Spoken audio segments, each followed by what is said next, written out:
Dr. Nightechoes.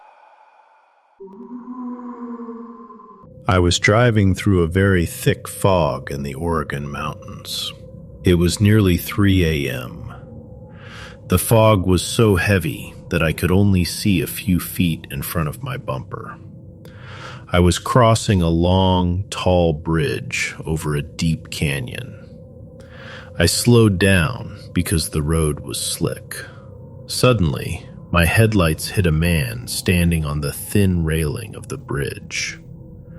He was balanced on the very edge over the long drop.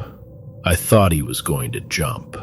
I started to reach for my radio to call for help. As I rolled past him, I looked out my side window. He was standing perfectly still. His body was facing the dark canyon, but his head was turned all the way around. It was twisted 180 degrees to look directly at my cab. His neck looked like a piece of wrung-out cloth. I stopped breathing for a second. I expected to see a terrified face. Instead, there was nothing. His head was just a smooth, pale ball of skin. He had no eyes, no nose, and no mouth. It looked like a head made of soft clay. Even though he had no eyes, I felt him watching me. The truck felt very small and trapped on that bridge. The only sound was the low growl of my engine and the wind whistling through the railing. I didn't stop. I pressed the gas pedal and tried to get away from him. I looked in my mirror as the fog started to swallow the bridge. He was still standing there, on the thin metal rail. He started to tilt his head back and forth, like he was listening to the sound of my tires. Then he stepped off the railing. He didn't fall down toward the water. He stepped into the air and started walking toward the back of my trailer, staying at the same height as my windows. I didn't look back again until I was 10 miles away. I was driving across Nebraska on I-80. It was around 2 a.m. and the road was pitch black. I had not seen another car for a very long time. It was just me and the sound of my tires on the pavement. Then, my headlights hit a man standing on the side of the road. This was strange because there were no houses or broken cars nearby. I was going 75 miles per hour, so I passed him very quickly. I looked in my big side mirror to see if he needed help. What I saw made my heart stop. The man was not standing still anymore. He was running right next to my trailer. He was sprinting through the tall grass at 75 miles per hour. I looked at my speedometer to make sure I wasn't slowing down, but the needle was steady. He was keeping up with me easily. His legs were moving so fast, they looked like a blur. He wasn't looking at the ground or where he was going. He was looking straight up into my mirror. He was staring right at me. I gripped the steering wheel and stared back at him in the glass. He didn't look tired. He didn't look like he was breathing hard. He just kept running at that impossible speed. The light from my side markers hit his face every few seconds. He had no expression at all. His arms were pumping at his sides, and his head was perfectly still. I wanted to go faster, but I was already at the limit. The wind was whistling against my door, and the engine was humming loud. For 30 seconds, it was just me and this man running in the dark. Then, he suddenly turned away. He didn't slow down or trip. He just veered off into the woods like he was turning a corner. He vanished into the trees in a second. I didn't stop until I reached a big truck stop with lots of lights and people. I walked around my truck to check for any damage or marks. I found long, thin scratches on the metal of my trailer, right where a person's fingers would reach. I don't drive through Nebraska at night anymore. I always make sure I am parked before the sun goes down. I pulled into a small, abandoned rest area off a back highway in Nebraska. There were no other trucks there. The streetlights were flickering, and the bathroom building was boarded up. I was exhausted, so I climbed into the back and pulled the curtains shut. I woke up at 3:12 a.m. to a sound that made my skin crawl. It was a deep, angry barking. It sounded like a massive dog was standing right outside my driver's side door. The truck was actually rocking a little bit, like something heavy was leaning against the step. I reached for my tire thumper tool and moved to the front. The barking was constant. It was loud and had a wet, snapping sound at the end of every breath. I did not turn on any lights. I slowly moved the edge of the curtain just enough to see the pavement. There was a man out there. He was wearing a clean, expensive-looking gray suit. He was down on his hands and knees in the oil-stained parking lot. He was staring straight up at my door handle. His neck muscles were bulging, and his face was red. He was not just making a noise. He was barking with his whole body. I froze. I expected him to look like a crazy person, but he looked like he just stepped out of an office. His hair was combed perfectly. He was crouched there like an animal, with his palms flat on the ground. I accidentally let the curtain snap back against the glass. The barking stopped instantly. The silence was worse than the noise. I looked through the gap again. He had tilted his head to the side, exactly like a curious dog. He was looking directly at my eyes through the window. He did not look angry anymore. He just gave me a wide, slow smile that showed every one of his teeth. I did not wait to see what he would do next. I dived into the driver's seat and hit the ignition. The engine roared to life, and I slammed the truck into gear. I did not even pull in my mirrors or check my blind spots.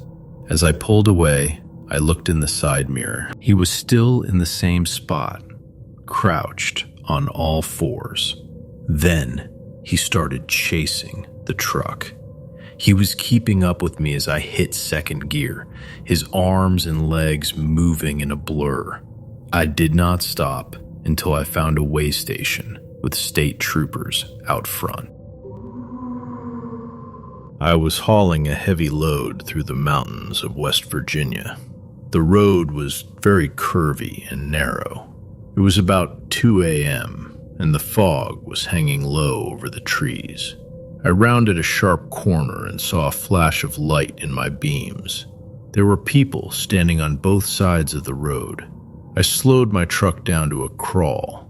I thought maybe there had been a bus accident or a prison break. There were about 20 of them. They were all standing perfectly still on the narrow shoulders. They were all wearing the same matching gray jumpsuits. Men and women were mixed together, and they were all holding hands. They formed a long human chain on both sides of the asphalt. I had to drive the truck right through the middle of them. The mirrors of my truck passed only a few inches from their heads. None of them looked at me.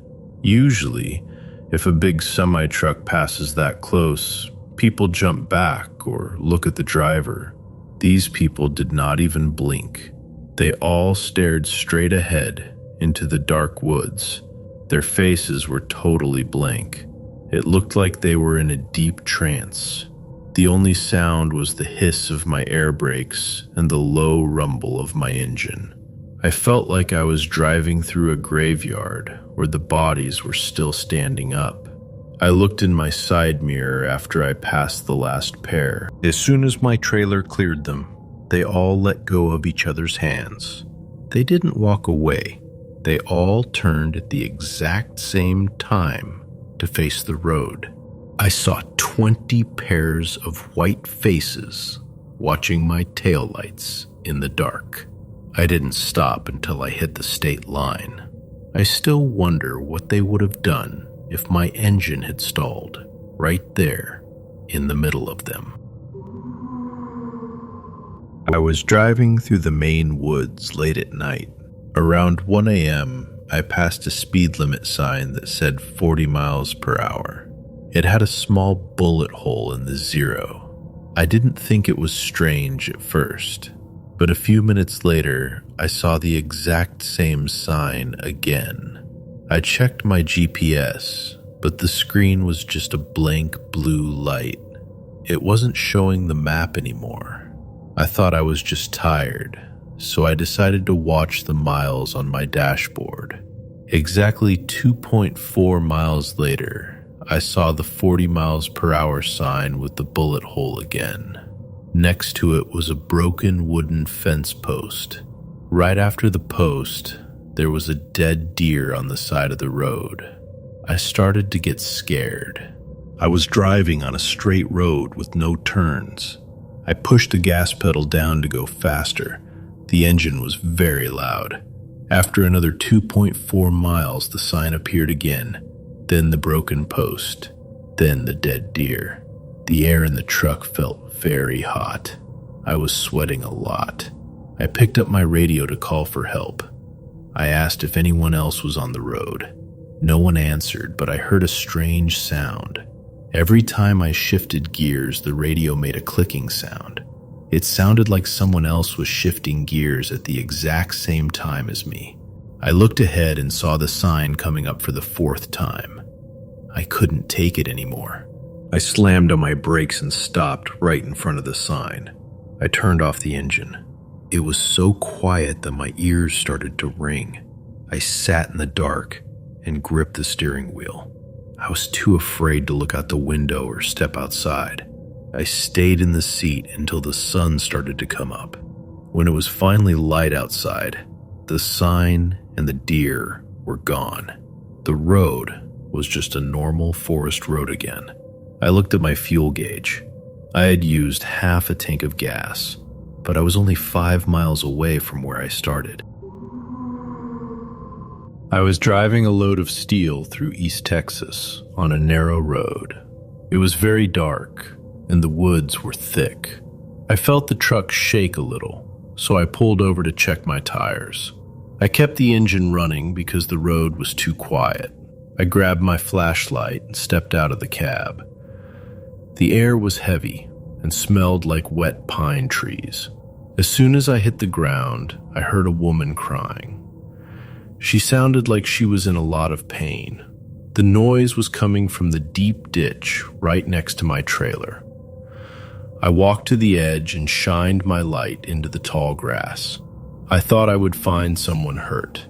My light hit the weeds, but there was nothing there. The grass was not even moved. I yelled out to ask if she was okay, but the sobbing just got louder. It was a scary, choking sound. Then the noise stopped for a second. Suddenly, the crying started again, but it was right behind my head. It felt like someone was standing an inch away from my back. I felt the air go very cold. I did not turn around to look. I felt like if I saw her face, I would never be able to leave. I dropped my flashlight and jumped back into my truck. My hands were shaking as I pulled the door shut. I locked the door and sat there breathing hard. The crying did not stop.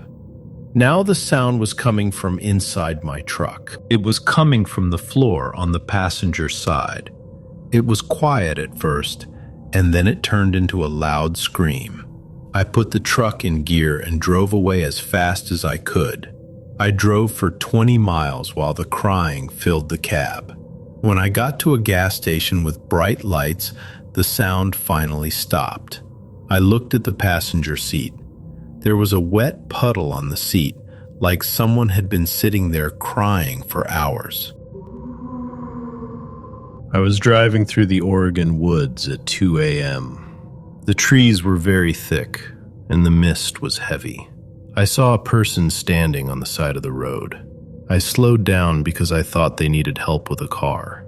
When the truck got closer, I saw it was not a person. It was a plastic store mannequin. It was naked and tied to a thick wooden stake in the dirt. It was facing the road and looking right at me. I thought it was a prank by local kids. I kept moving. 50 feet later, I saw another one.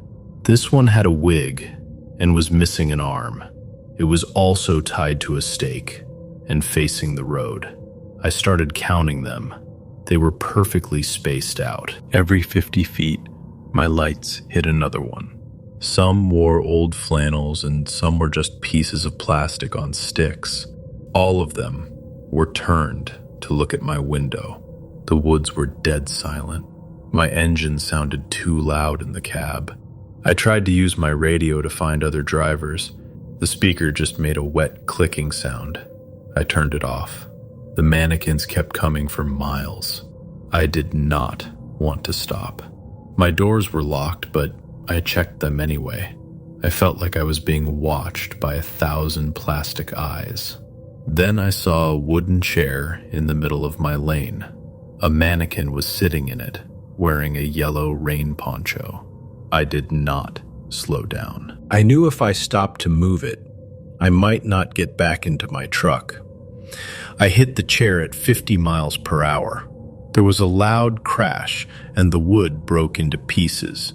The truck jumped a little. I looked in my mirror to see the mess. The chair was gone. The figure in the yellow poncho was standing up. It was not plastic. It was a real person. They stood in the road and watched me leave. I did not stop until I found a gas station with bright lights. I was driving through rural Kentucky around 3:30 in the morning. The fog was very thick. I saw something dark lying in the middle of the road. It looked like a big pile of old clothes or a dark tarp. I didn't want to hit it and mess up my tires. I put on my blinker and started to move into the left lane. As soon as I moved, the pile stood up. It wasn't clothes at all. It was a man and a woman. They were wearing plain dark clothes. They were holding hands. They didn't run away when they saw my headlights. Instead, they stepped into the left lane together. They stayed right in front of my truck. I turned the wheel back to the right to miss them. They moved to the right immediately. They were tracking my truck. It looked like they were trying to make sure I hit them with the front of the cab. I had to slam on my brakes as hard as I could. The tires screamed and the whole truck shook. I stopped just a few feet away from them. My heart was racing.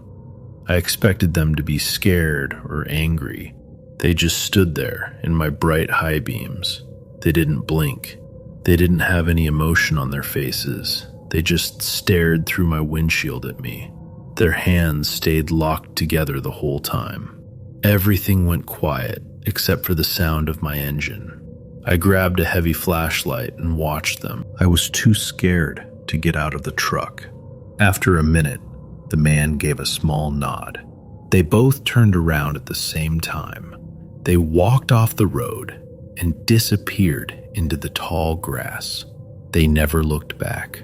I sat there for a long time, shaking. When I finally started driving again, I looked in my side mirror. I saw 2 more people standing on the edge of the road behind me. They were also holding hands and watching me leave. I was driving across the Mojave Desert at 3 a.m. The road was pitch black and very lonely. I had not seen another car for over an hour. I kept my dashboard lights low so I could see the road better. Suddenly, I saw a small shape on the edge of the road. I slammed on my brakes very hard. I thought I was going to hit a child. It looked like a toddler in a diaper, walking all alone. There were no houses or towns anywhere near us. I stopped the truck and jumped out of the cab. I did not even grab a flashlight because I was in a hurry. I wanted to save the child from the heat or wild animals. The desert air was hot and dusty. I called out to him and asked where his parents were. The kid stopped walking, but he did not turn around like a normal child. He dropped his head very low until it almost touched his chest. I walked toward him on the gravel. The child finally turned his head to look at me. His face was very strange. His skin looked like old yellow paper stretched tight over his bones. He did not cry, and he was not scared. He looked at me and made a loud, wet, hissing sound. Then he dropped down on his hands and feet. He did not run like a person. He moved like a fast cat. His back bent and snapped as he ran. He jumped over a ditch and disappeared into the bushes. I stood in the dark and heard the sand moving nearby. I ran back into my truck and slammed the door. My hands were shaking so much I could not find the gear. I turned on all the lights inside the truck. I kept checking my mirrors to see if he was following me. I drove until the sun came up. When I stopped for gas, I looked at the front of my truck. I saw small, dusty handprints on the bumper. They only had 4 fingers. I never take that road anymore. I was driving through a small, quiet town in Ohio around midnight. The streets were totally empty, and most of the house lights were off. I came to a red light and brought the truck to a full stop. As soon as the air brakes hissed, I heard a sound right above my head. Tap, tap, tap. It was 3 loud, slow knocks on the metal roof of the cab. It sounded like someone was hitting it with a heavy ring or knuckles. I looked out my windows, but I didn't see anyone. I thought maybe a tree branch had hit the roof. I waited for the light to turn green and kept driving. A few blocks later, I hit another red light. I stopped the truck. Tap, tap, tap. The 3 knocks were exactly the same. They were rhythmic and purposeful. I felt the vibration through the ceiling. My heart started beating fast. I grabbed my flashlight and opened my door. I climbed up the side of the cab to look at the roof. It was completely bare. There were no branches, no birds, and no ice. I got back inside and locked the door. I decided to test it. I pulled over to the side of the road where there were no trees at all. I sat there in the dark with the engine idling. Nothing happened for a minute. Then the sound came back. Tap, tap, tap. This time, the knocks moved. They started at the back of the roof and moved slowly toward the front, right over my seat. It sounded like something was crawling up there on its belly. I didn't wait for the next tap. I shifted into gear and took off. I didn't stop again until I was on the main highway. Even then, I could hear a faint scratching sound coming from the roof of the trailer. It sounded like something was trying to find a grip on the metal. When I finally got to the warehouse and climbed out, I saw something that made me quit that route. There were 3 sets of muddy, barefoot prints on the very top of my cab. They didn't lead to the edges. It looked like someone had just appeared in the center of the roof and stayed there.